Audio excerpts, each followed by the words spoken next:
Okay, hello everyone. This is Victor Momo from Excel Moments. And recently, there was an improvement to the way data validation dropdowns, dropdowns work in Excel. And I thought, oh, I need to do a video on this. Oh, but I realized I hadn't even done a video on searchable dropdowns. I said, okay, why not kill two birds with a stone? But this is going to be quick.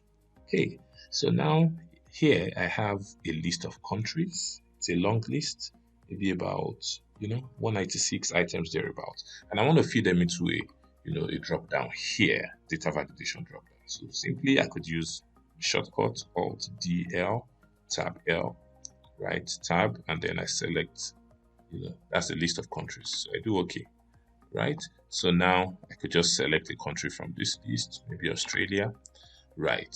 Okay, but prior to now, if you had a long list like I do here, you had to scroll to get, the item you're looking for, right? But now you could just search. So I could just type Nigeria, for example, and I have it, and, that's fine.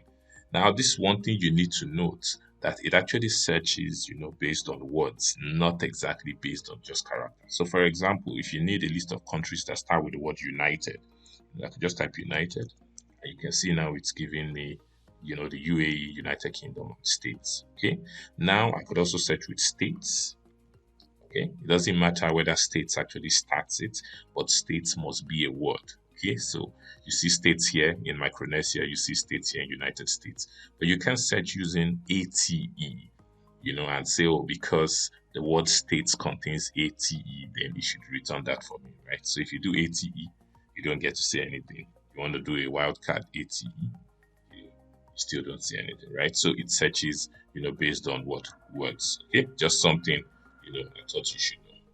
All right, so good. So now to the enhancement, and that's the second part. So I'm just going to pull up this. These are the release notes for, the beta channel. So the latest one was April 29th. Okay, let me just scroll down with details. So version 2205 build 15.225.20,000. Let's just scroll down to the Excel portion here. And yeah, this is the interesting thing. It says here, we are now removing duplicates from data validation auto dropdown lists, which I think is really cool. Because really, when you have, a dropdown list, why do you want to see an item appear multiple times? That doesn't sound like the idea to me. Okay, so let's just test it here. So in department, I want to just feed it with a list of departments here. As you can see, there are duplicates. Prior to now, you may need to have to use the unique function to kind of strip out, the unique items and feed that into the data validation. Now, you just go ahead. So Alt DL, Tab L, and then we select departments, right? So you do OK. And you can see that marketing appears just once, okay? And so does every other item. Do the same thing for grade, L, and then just select, right? And you have every item also appearing once. Even though you have two GS3s here, there's just one appearing here. And I think this is really, really cool. I promised that this was going to be short, and I hope I kept to that. So if you like this video, hit the like button. You can subscribe to the channel.